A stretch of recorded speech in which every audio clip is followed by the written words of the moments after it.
Selamat datang kembali di channel TV Jadul. Kali ini saya mau melengkapi sequel terakhir dari film Ip Man. Disebut terakhir karena memang Ip Man 4-nya sudah diupload lebih dulu. Pada Ip Man 3, kita akan melihat keseruan aksi Ip Man melawan petarung-petarung top dan sekaligus menjawab misteri jumlah anaknya Ip Man. Kira-kira bagaimana ya kisahnya? Simak video ini sampai habis. Tapi sangat disarankan bagi Anda untuk menekan tombol subscribe dan aktifkan lonceng notifikasinya agar Anda tak ketinggalan video terbaru dari saya. Baiklah, selamat menyaksikan. Mohon perhatian, pintu teater 1 susah dibuka. Film diawali dengan info yang sangat penting. Film ini berlatar di Hong Kong tahun 1959. Ip Man dan anak bungsunya tinggal di sini, sedangkan anak sulungnya sedang belajar di Foshan, Tiongkok. Dan itulah alasan mengapa di film ini anaknya Ip Man cuma satu. Suatu pagi, ada seorang pemuda yang masuk menemui Ip Man. Ternyata dia adalah Bruce Lee. Dia sudah besar dan menagih janji Ip Man agar diajarkan Wing Chun. Kemudian, Ip Man pun mengetes kecepatan bela diri Bruce Lee. Ip Man cuma bilang, lumayan. Lalu, Ip Man pergi membuka pintu dan berdiam diri di depannya. Bruce Lee cukup kecewa dengan reaksi itu, tapi dia menerimanya dan pergi keluar. Di sebuah sekolahan, terlihat ada dua bocah yang sedang berkelahi. Yang baju putih namanya Yip Ching, sedangkan yang hijau namanya Cheng Fong. Tak lama dari itu, Bu Guru datang melerainya. Di kantor, Yip Ching diobati ibunya, sedangkan Cheng Fong diobati Bu Guru. Kemudian, Ip Man datang ke sekolah. Setelah tahu apa yang telah terjadi, Ip Man pun mengajak Cheng Fong makan malam di rumahnya. Mengingat ayah Cheng Fong biasanya terlambat menjemput karena harus narik beca. Di malam harinya, mereka makan dengan lahapnya. Seusai makan, ayah Cheng Fong, Cheng Tinci, datang menjemputnya. Kemudian, mereka berdua pun pulang dari rumahnya Ip Man. Keesokan harinya, Cheng Tinci sedang bertarung di tempat pergulatan ilegal. Lalu datanglah Mike Tyson alias Frank dengan istri dan anaknya. Menyadari kedatangannya, Sang, si panitia pun menghampiri Frank. Mereka kemudian membicarakan bisnis di kantornya. Frank mendesak Sang agar segera membereskan sekolahannya. Sekolahan mana yang dimaksud? Nanti akan terjelaskan sendiri seiring berjalannya film. Di lain tempat, Ip Man mendatangi restorannya Guru Tin. Saat Ip Man hendak foto bersama para guru kungfu, tiba-tiba saja sang istri menelpon. Ip Man mengangkatnya. Sang istri rupanya sudah sejam lebih menunggu Ip Man di kelas tari. Rupanya Ip Man lupa akan janjinya sendiri. Walhasil sang istri pun ngambek. Saat Ip Man menunggu Yip Chin pulang dari sekolah, Ip Man bertemu Cheng Tinci. Mereka ngobrol dan terungkap ternyata mereka sama-sama belajar Wing Chun dari guru yang sama, yaitu Chan Wah Sun. Cheng Tinci pun mengajak Ip Man untuk duel persahabatan di suatu hari nanti. Dengan agak canggung, Ip Man pun menyetujuinya. Saat Ip Man dan anaknya hendak pulang, Sang dan anak buahnya menuju ke sekolahan. Ip Man curiga pada gerak-gerik mereka. Setibanya di kantor sekolah, anak buahnya melakukan intimidasi hingga membuat para guru ketakutan. Sang ingin membeli sekolahan ini untuk keperluan real estate, tapi kepala sekolah menolaknya. Walhasil, Sang pun memaksa dan menyiksa Kepsek. Dan tiba-tiba saja, Ip Man datang menghajar mereka. Lalu, Ip Man pun menelpon polisi.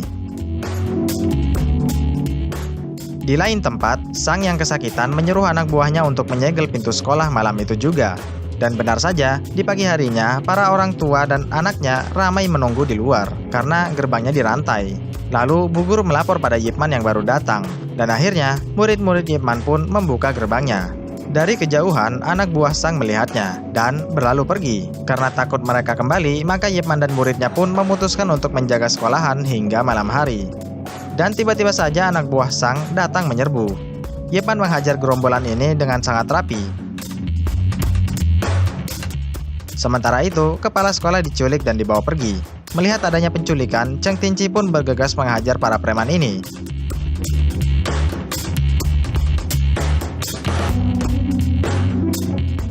Seusai mengusir preman, Ip Man melihat Cheng Tinci yang mau pergi. Ip Man pun menghampirinya dan berterima kasih padanya. Cheng Tinci memuji Wing Chun Ip Man dan berlalu pergi. Suatu hari, saat sedang beraktivitas, istri Ip mengalami nyeri di perutnya. Lalu, dia memutuskan untuk membeli obat herbal. Di tempat lain, Ip Man yang sedang berjaga sekolah kedatangan Guru Tin. Guru Tin menyesalkan tindakan vandalis mantan muridnya itu, Sang. Lalu, dia bergegas ke tempatnya Sang untuk memarahinya. Guru Yip pun mengikutinya. Saat bertemu, Guru Tin marah dan menampar Sang. Tak terima, Sang pun mencoba menusuk Guru Tin. Beruntung, Ip Man melumpuhkannya. Tapi, anak buah Sang pun keluar dan mengepung mereka. Di saat genting-gentingnya, Bob datang dan mengancam Sang. Usai kejadian itu, Ip Man, Guru Tin, dan Bob berunding soal kasus sekolahan ini. Ip Man mendesak Bob untuk mengambil langkah tegas mengingat dia polisi. Tapi Bob tak mampu karena atasannya sudah disuap oleh bosnya Sang, yaitu Frank alias McTesson. Di suatu pagi, istri Ip memutuskan untuk periksa ke dokter terkait nyeri di perutnya itu. Dokter mendiagnosis istri Ip terserang kanker. Istri Ip kaget dan pulang dengan sangat terpukul.